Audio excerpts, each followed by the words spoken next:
Saya nggak ada persiapan ya buat khotbah hari ini, tapi saya percaya Tuhan Yesus yang akan berbicara buat kita semua, seberapa yang ada kita semua di tempat ini. Baik, kita akan buka firman Tuhan dari Matius 24 ayat 1 sampai 20. Silakan buat yang sudah dapat firman-Nya, tolong ambil mic-nya terus bacakan. Dua-dua ayat saja ya, kita bacakan bergantian saja yang ada di tempat ini.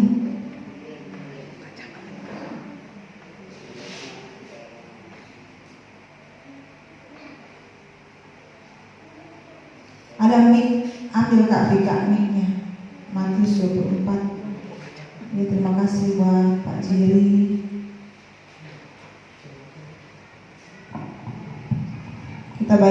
Kita baca dari ayat 4 saja.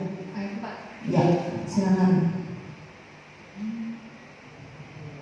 Matius 24 ayat 4. Jawab Yesus kepada mereka, waspadalah supaya jangan ada orang yang menyesatkan kamu. Kelima, sebab banyak orang akan datang dengan memakai namaku dan berkata, akulah Mesias, dan mereka akan menyesatkan banyak orang. 6. Kamu akan mendengar deru perang atau kabar-kabar tentang perang.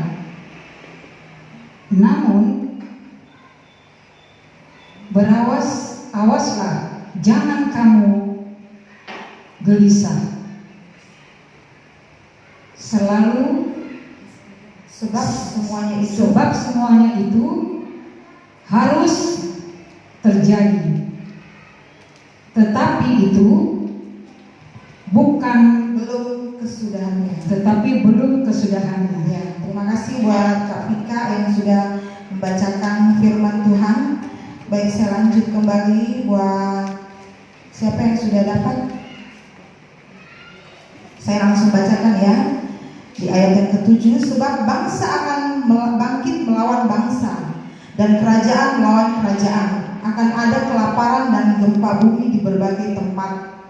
Akan tetapi semuanya itu barulah permulaan penderitaan menjelang zaman baru.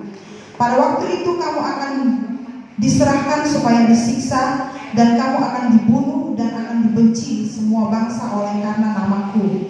Dan banyak orang akan murtad dan mereka akan saling menyerahkan dan saling membenci. Banyak nabi palsu akan muncul dan menyesatkan banyak orang. Dan karena makin bertambahnya kedurhakaan, maka kasih kebanyakan orang akan menjadi dingin. Tetapi orang yang bertahan sampai pada kesudahannya akan selamat. Dan Injil kerajaan ini akan diberitakan di seluruh dunia menjadi kesaksian bagi semua bangsa. Sesudah itu barulah tiba kesudahannya. Di ayat 15, siksaan yang berat dan Mesias palsu. Jadi apabila kamu melihat pembinasa keji berdiri di tempat kudus menurut firman yang disampaikan oleh Nabi Daniel, para pembaca hendaklah memperhatikannya. Jadi di sini ditekankan firman Tuhan berkata, jadi apabila kamu melihat pembinasa keji berdiri di tempat kudus. Ini pembinasa keji, semuanya tahu ya, antikristus, anti Allah. Kalau orang Islam bilang anti Allah, benar-benar anti. Jadi Tuhan Yesus bilang di firman-Nya, menurut firman yang disampaikan oleh Nabi Daniel, para pembaca hendaklah memperhatikannya. Maka orang-orang yang di Yudea haruslah melarikan diri ke pegunungan. Orang-orang yang sedang di peranginan di atas rumah, janganlah ia turun untuk mengambil barang-barang dari rumahnya. Dan orang yang sedang di ladang, janganlah ia kembali untuk mengambil pakaiannya. Celakalah ibu-ibu yang sedang hamil atau yang menyusukan bayi pada masa itu. Berdoalah supaya waktu kamu melarikan diri itu jangan jatuh jatuh pada musim dingin dan jangan pada hari Sabat. Sebab pada masa itu akan terjadi siksaan yang dahsyat seperti yang belum pernah terjadi sejak awal dunia sampai sekarang dan yang tidak akan terjadi lagi. Jadi saya mau tanya sama saudara-saudara sekalian, apakah siksaan yang dahsyat itu sudah terjadi? Belum. Pada saat siksaan yang dahsyat itu terjadi seperti yang difirmankan Tuhan pada Matius 24 ayat 21, semua orang-orang yang hidup kudus dari sekarang itu nanti dalam sekejap mata terangkat ke surga. Jadi di firman Tuhan, nanti kita baca lagi di kitab Wahyu, akan ada pengangkatan orang-orang kudus baru masuk antikristus yang berdiri tadi ya, ayat berapa tadi disebutkan, dia berdiri dan itulah antikristus yang akan masuk untuk seluruh dunia. Nanti kita pakai mata uang apa? Saudara tahu? Kita nanti akan pakai mata uang apa? One money system, satu mata uang yaitu chip 666 di dahi dan di lengan. Jadi kenapa kita orang-orang Kristen ini berlomba-lomba untuk hidup kudus? Ada yang tahu kenapa? Kenapa kita berjuang? Ya, saya dulu perokok, saya dulu alkohol, penisina, nyanyi juga seperti penarik striptis. Kenapa saya berjuang? Kenapa saya tinggalkan dunia malam dan saya menjual mie goreng yang harganya 15.000? Kenapa sampai begitu? Karena apa? Pengangkatan orang-orang kudus. Kalau kita kena aniaya, kita baca lagi ya, sebab pada masa itu akan terjadi siksaan yang dahsyat seperti yang belum pernah terjadi sejak awal dunia sampai sekarang dan yang tidak akan terjadi lagi. Jadi pada saat pengangkatan orang-orang kudus dalam sekejap mata ya nanti ya akan terjadi revival, akan terjadi pengangkatan orang-orang kudus. Ini sekarang kita pakai vaksin, disuntikan ke lengan. Ini sudah tanda-tanda akhir zaman ya. Nanti akan terjadi disuntikan ke dahi dan lengan tangan kanan kita. Jadi kita harus cerdik seperti ular, tulus seperti merpati. Kenapa kita harus hidup kudus? Kenapa hati kita harus suci? Kenapa kita tidak boleh mencela orang? Karena Galatia 5 ayat 19 dan seterusnya hidup dalam keinginan daging. Keinginan roh sama keinginan daging berlawanan enggak? Berlawanan. Jadi keinginan daging kita itu pengen merokok, ya kan? Pengen minum alkohol. Keinginan daging kita pengen berzina. Melihat saja, menginginkan saja sudah berzina. Karena saya pernah dikasih penglihatan ya di dalam kafe yang dekat pasar ular itu ya.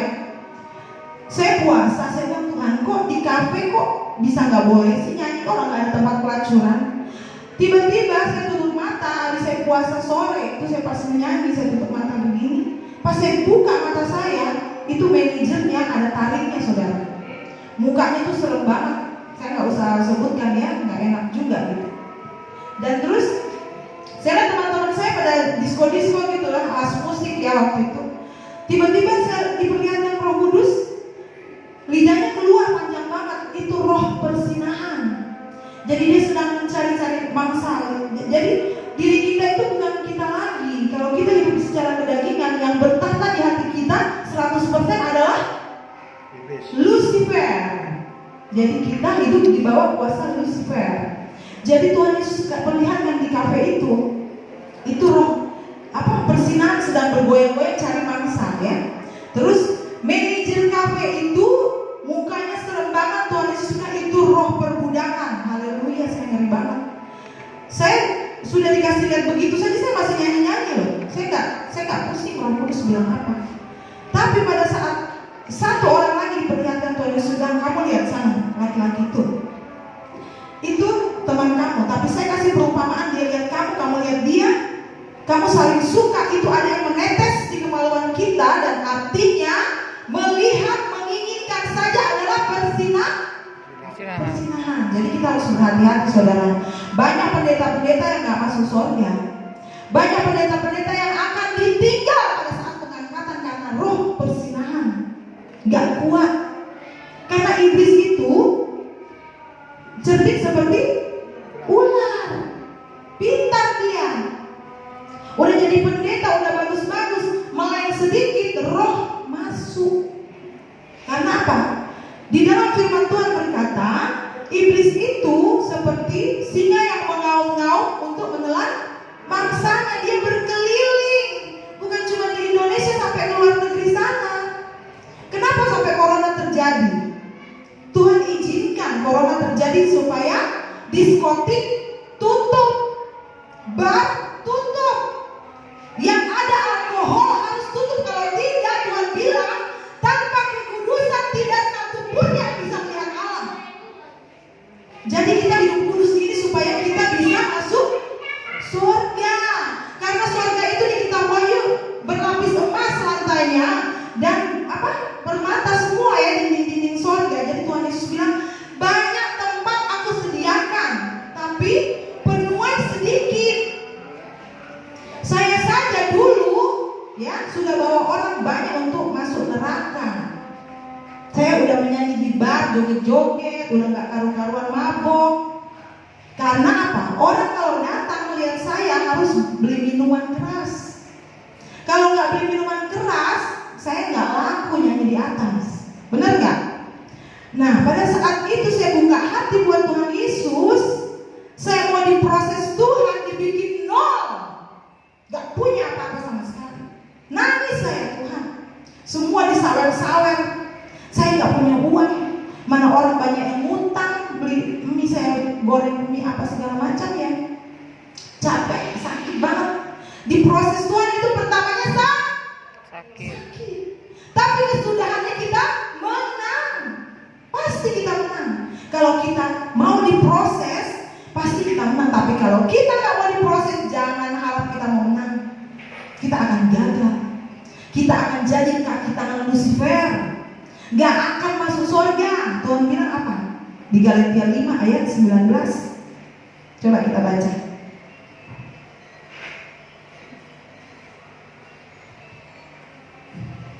Ini bukan saya yang bilang ya, bukan saya yang mengada-ngada ya, tapi firman Tuhan sendiri yang berkata. Galatia 5 ayat 19, semua pasti tahu, tapi saya ulang lagi supaya kita ingat.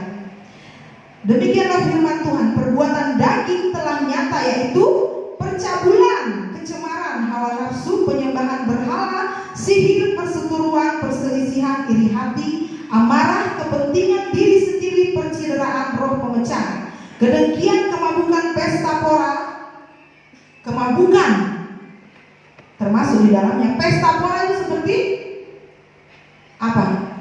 Diskotik dan barbar yang menjual alkohol, jadi pesta pora ya. Dan sebagainya terhadap semuanya itu kuperingatkan kamu, demikianlah firman Tuhan yang berkata, seperti yang telah kubuat dahulu, bahwa barang siapa melakukan hal-hal yang demikian, ia tidak akan mendapat bagian dalam kerajaan Allah. Jadi siapa yang bilang? Tuhan Yesus sendiri yang bilang lewat firman-Nya. Tetapi buah roh, jadi keinginan daging kita ini lemah, roh kita menurun. Bagaimana caranya supaya roh kita ini menurun terus? Ada nggak yang tahu caranya? Supaya roh kita ini menurun terus, kita isi dengan membuka mesbah Tuhan di rumah. Ajak istrimu, suamimu, anak-anakmu. Kalau tidak ada mesbah dalam rumah tangga kita, kita akan hancur. Karena iblis itu dia mau hancurkan semua. Bagaimana caranya supaya masuk ke alam maut? Jadi begitu. Saya nggak bisa panjang-panjang kali ya, udah jam berapa gitu ya.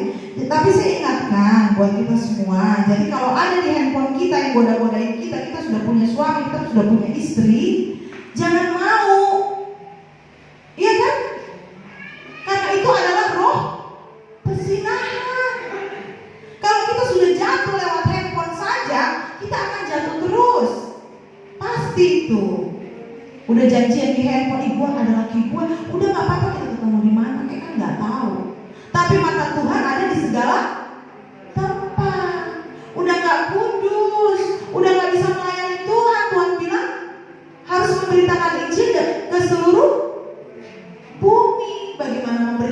Injil, hidup aja udah nggak kudus. Iya kan? Orang lewat, pakaiannya gitu amat ya. Tuhan marah, kita nggak boleh menghakimi orang, kita nggak boleh hina orang. Iya kan? Kalau kita, Tuhan bilang di firman-Nya, ditampar pipi kananmu, kasih pipi kirimu. Maksudnya Tuhan, kalau kamu digitu-gituin orang, ya udahlah, terima aja. Gak usah marah, karena marah itu bagian dalam roh kedagingan. Saya itu kagum sekali ya sama hamba-hamba Tuhan, pelayan-pelayan kita. Ada Bapak Jerry, terima kasih buat Bapak Jerry. Baru, ya saya gak sengaja loh telepon Bapak Jerry. Karena apa? Rencana Tuhan indah, iya kan? Kak Erna saya gak sengaja, semua itu gak ada sengaja. Kak Vika ada, Mbak Ida Ayu, Pak Pendeta Franky, Ibu Bapak, Kak Herlina, Kak Charles. Waktu dulu 2000 tahun yang lalu yang terangkat cuma siapa? Nabi Nuh, iya kan? Nabi Nuh sama 7 orang. Dia aja. Sekarang kalau yang terangkat cuma berapa gereja doang, bagaimana ini? Tuhan bilang. Jadi kita semua harus cari jiwa buat Tuhan Yesus. Bukan cuma dibawa ke gereja, tapi kita di mana saja kita memberitakan Injil, kita buat semua orang supaya bertobat, sadar. Nanti kalau sudah masuk neraka baru aduh teriak-teriak kayak Lazarus atau siapa tuh? Iya kan? Aduh saya haus, aku udah senang-senang di dunia kok, di bumi ya kan? Gak mau bertobat. Tuhan Yesus itu Allah yang penuh apa? Penuh kasih kan? Tapi juga penuh murka. Kalau Tuhan Yesus murka, kayak di India tuh, corona sampai orang diinfus di pinggir-pinggir jalan. Mau Indonesia kayak gitu? Mau gak? Coba ayo buka-buka barbar yang banyak kalau nggak seperti itu. Karena teguran Tuhan. Jadi corona itu buat semua orang ditegur. Barbar, penjualan organ tubuh, penjualan anak-anak kecil yang dipakai sebagai alat persinahan, ya kan? Jadi penjual ekstasi, sabu-sabu itu udah nggak ada yang beres di mata Tuhan. Jadi corona terjadi itu karena seizin Tuhan. Akhirnya diskotik yang 5.000 orang tuh tutup, iya kan? Barbar tutup, bingung, iya kan? Bingung kalau tutup. Kenapa? Bagaimana ini kita mau makan apa? Tapi Tuhan Yesus berkata apa? Burung di udara saja Tuhan pelihara, apalagi kita manusia. Saya nggak kerja udah hampir berapa tahun tuh, tapi makan malah banyak yang ngasih duit, malah bisa buka gereja 2. Karena apa? Taat sama Tuhan Yesus. Kalau orang dunia pertamanya dikasih enak, bener nggak? Mobil, rumah. Saya dulu gitu, dikasih mobil, ini terakhirnya dibacok, hampir mati, ya kan? Nah terakhirnya kita lihat kalau orang yang melayani Tuhan, yang buka hati buat Tuhan, pertamanya sakit banget, udah nggak tahu mau makan daun kali ya, udah nggak jelas lah hidupnya. Tuhan kayak begini banget ya, ikut Tuhan Yesus dipros, nggak boleh ini, nggak boleh itu, tapi kesudahannya indah pada waktunya. Jadi kita tutup firman Tuhan ya, udah tahu semua firman Tuhan. Terima kasih Tuhan Yesus, terima kasih Bapa pada jam